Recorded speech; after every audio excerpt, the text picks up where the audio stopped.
Tonight is the Nationals hold on Barwon at its end, and more mental health support announced for Port Lincoln.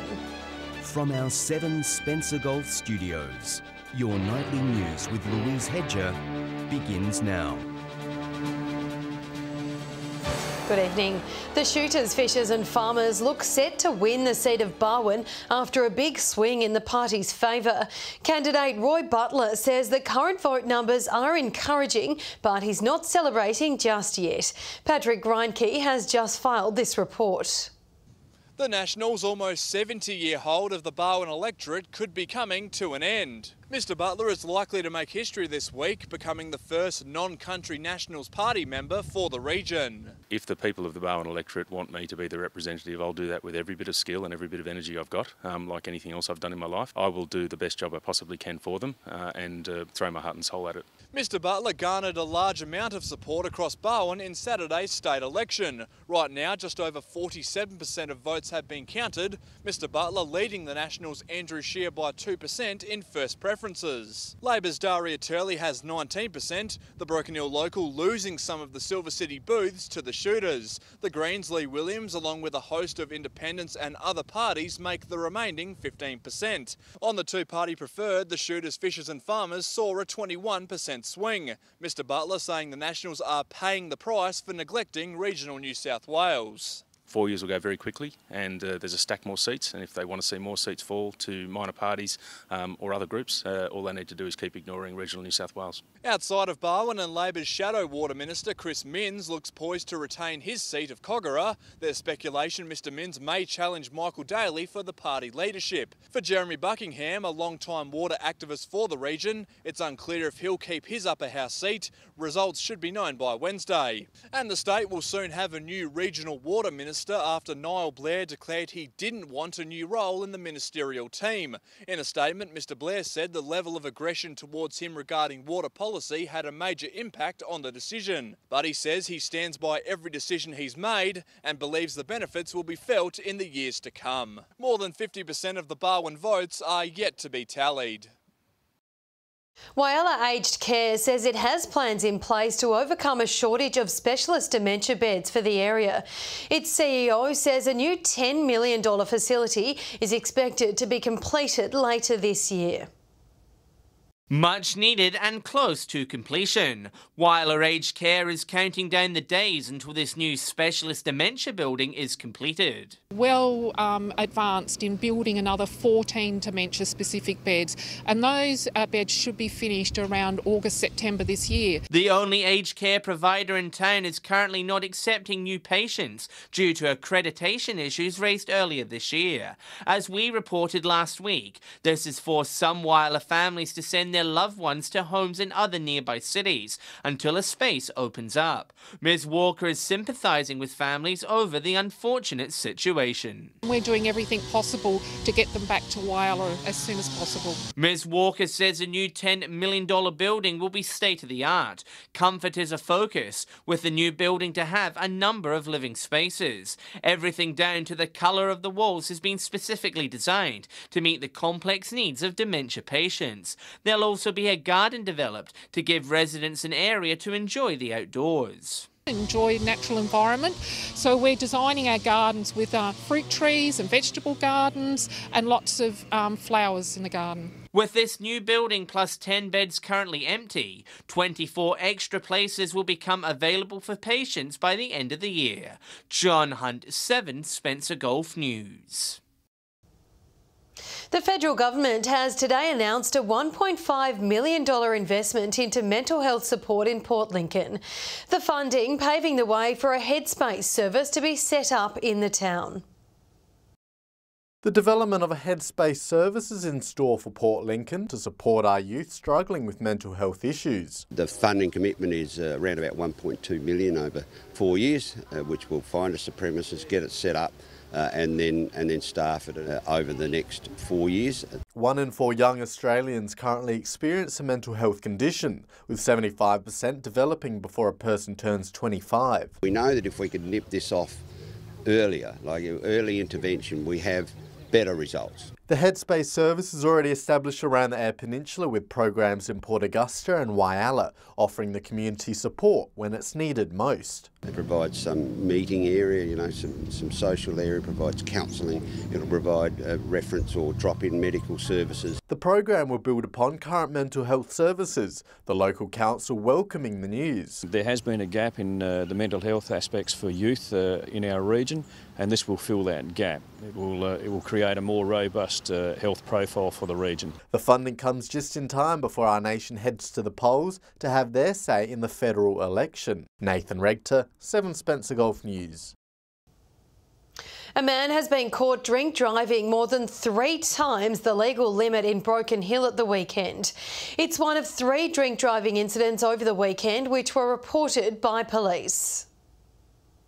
The message is don't drink and drive, but it seems there are some motorists who don't get it. The message is out there. We promote it all the time to have a plan B, get designated drivers, and it's really disheartening to see that people just aren't listening. The first driver caught was on Friday afternoon on the Barrier Highway, a 40-year-old woman from Queensland. But she wasn't charged with driving under the influence. Her breath test showed she was under 0.05. She did actually admit that she had been drinking a bottle of beer while she was driving, which is actually an offence in New South Wales. So although she wasn't charged, she has been issued a fine. Another driver was nabbed just after 1 o'clock Sunday morning, a 45-year-old Victorian man with an international driver's licence in a white Hilux. He went 0.111, which is mid-range. His licence, which is a New Zealand licence, was suspended and he has been charged with mid-range. 2 hours later, police spotted the same Hilux swerving across the road. It's alleged the earlier driver was in the passenger seat while another Victorian man was behind the wheel. The new driver returned a reading of 0.179. He was charged with driving in the high range. Police say while stationary RBT setups are a good deterrent, patrol cars pulling drivers over tend to be more effective. Can be a little bit more effective if we're actually out there going around those back streets looking for cars that, like I said, the white Hilux that's swerving all over the road. Those are telltale signs that something's not quite right. Inspector Smith says RBT means you need a plan B. Patrick Ryanke, 7 Spencer Gulf News. Crime Stoppers South Australia has launched a GoFundMe page and is hoping to raise $150,000 to help find a statewide crime-busting campaign. The not-for-profit charity is saying it's forced to consider all avenues to raise funds after the state government and business community tightened their purse strings. The last 2 years has seen a rise in the level of farm crime rates, particularly in rural and remote areas. In the last financial year, farmers lost $1.2 million due to the theft of livestock. The organisation says 100% of the profits will be spent delivering prevention and awareness campaigns across all country areas. Still to come tonight, no future for greyhound racing in Port Augusta, and prominent South Australian Jack Absalom dies aged 91. Welcome back. Treasure Box has paid a special visit to Port Pirie, delivering packages of hope to new mothers and children doing it tough. The not-for-profit organisation bundles up urgently needed supplies to deliver to those most in need. Adelaide-based charity Treasure Boxes delivering hope for Port Pirie and beyond, supplying vulnerable members of our communities with essentials some take for granted. There's a huge amount of disadvantage in the community. There's a huge amount of people that want to give with purpose. So we married the two up and created Treasure Boxes. Armed with a hired van and an open trailer, the team are disembarking on a road trip to deliver clothes and products to mothers and children in need. After being contacted by an Indigenous group in Ceduna, the charity group realised it was time to spread the goodwill out of Adelaide and into regional SA. Indigenous mothers sometimes forced to travel up to 600 kilometres to seek maternity services. There's a lot of communities out here, Aboriginal and non-Aboriginal, that need assistance. So we're actually going to talk to both. The group is hoping to establish a greater presence in the Spencer Gulf region and is looking to establish partnerships. Any donations are always handy, whether it's a cot or a car seat or it's a partnership. Dominic Beaton, 7 Spencer Gulf News. Greyhound racing in Port Augusta will have no future in 2020 after the local club made the decision that this season will be its last. A lack of northern trainers making it hard for the country club to compete with the city. It's a decision the Port Augusta Greyhound Club hopes they'd never have to make. After 41 years of racing at Chinnery Park,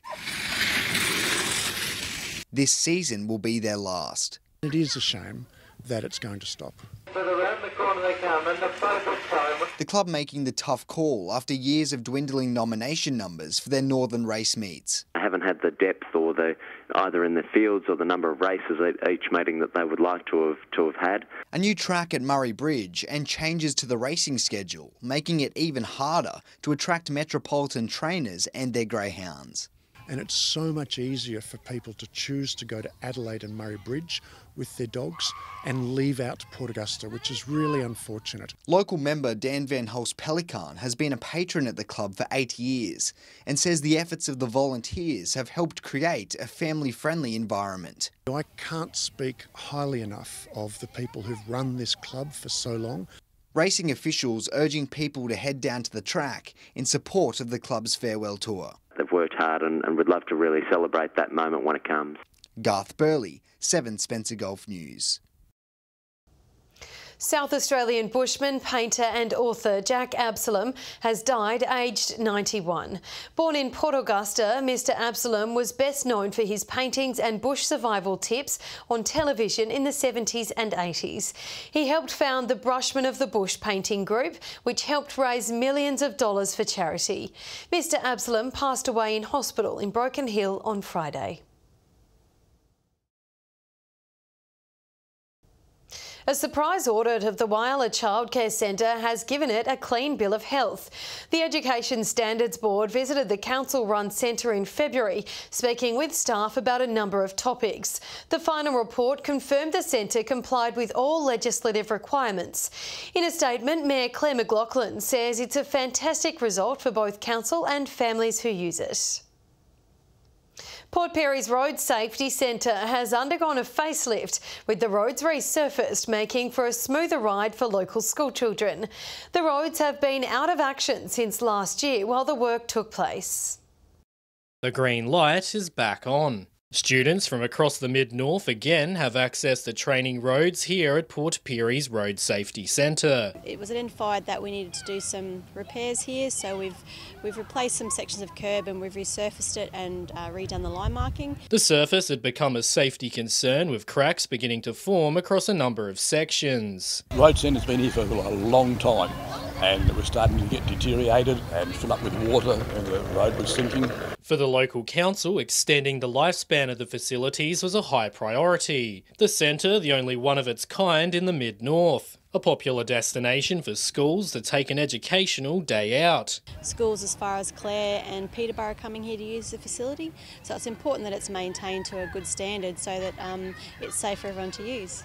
We send out over 40 notices to all the schools in the area, and at the moment for this year we've got 8 schools coming right up to June. For generations, people have learned road safety skills, and this upgrade is instilling confidence that the trend will continue into the future. Dominic Beaton, 7 Spencer Golf News. Broken Hill enjoyed its first healthy amount of rainfall since late 2018 over the weekend. Locals experiencing overcast weather and continuous rain on Sunday, with around 20 millimetres falling, with some townships and properties getting up to 50 millimetres.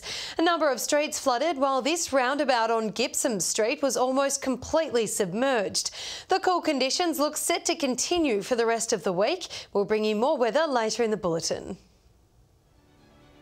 Stay with us after the break, a look into the Port Augusta Cricket Grand Final, and we'll have all the weather details with Britt. Welcome back. We'll turn to cricket now, and it was the finals in Port Lincoln this week, with the Tasmans going head-to-head with Southern Air. Nathan joins us, and SES was gunning for another premiership, Nathan. Well, yes, Louise, what an end to a season. The past 2 years, SES has taken out the flag and was hoping for another victory, but it wasn't meant to be.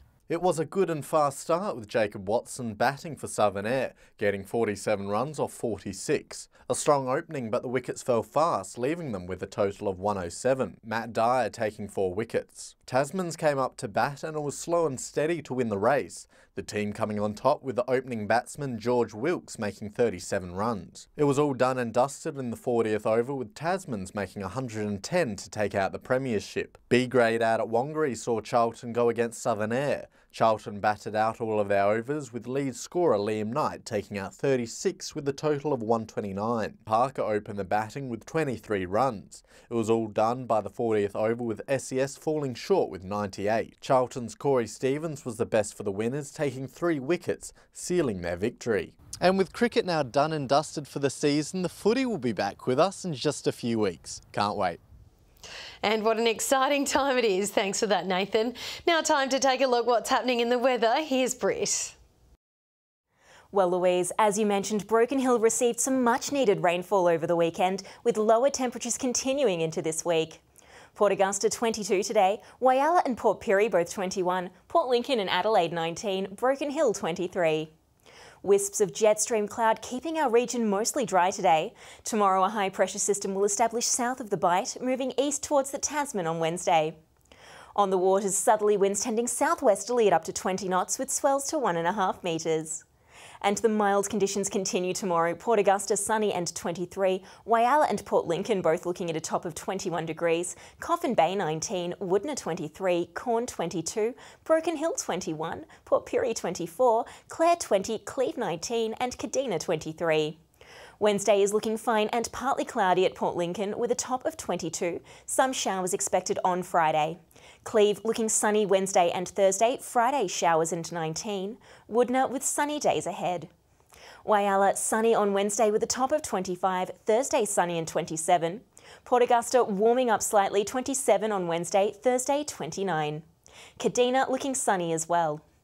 Port Pirie with tops of 27 Wednesday and Thursday, Clare sunny and 24 on Wednesday, and maximum temperatures creeping up slightly at Broken Hill, 25 on Wednesday, Friday 29. And that's all for today's weather, Louise. Back to you. Thanks for that, Britt. And that's the local news this Monday. Thanks for joining us. We'll have updates later, but until then, enjoy your night.